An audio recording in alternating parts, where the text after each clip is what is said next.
Hello, my little math fifth graders. I found this cute little cat. Isn't it so cute? If you don't have a smile, I'll give you one of mine. How cute is that? Our problem in math today is going to be about kittens. And so when you're thinking about this kittens, think about this cute little one. So cute. We have the same learning targets, so read with me.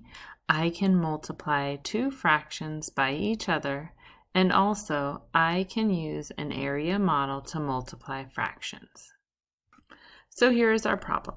Let's read it together. A cat just had 4 kittens.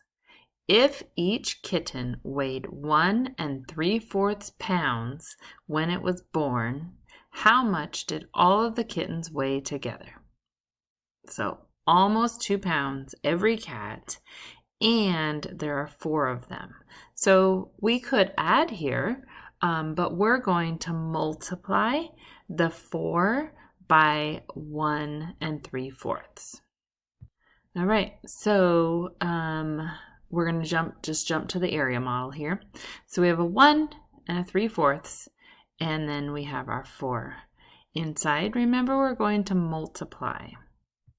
So here we have 4 times 1 is 4, and then we take our 3/4 and our 4. Remember, the 4 is 4 wholes, so we need a 1 underneath. So now we multiply across. 4 times 3 is 12, 1 times 4 is 4. We're going to take our partial products. We have the 4 right here, and the 12/4 right here. So we start with our 4 plus, but I want to change this into a mixed number. So we need to count by 4s. Our target is 12. Go ahead and count.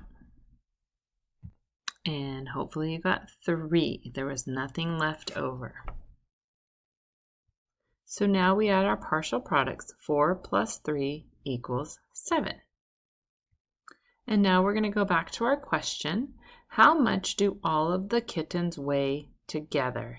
So remember, there were 4 kittens. They were all almost 2 pounds. So 4 times 2 is 8, so it should be less.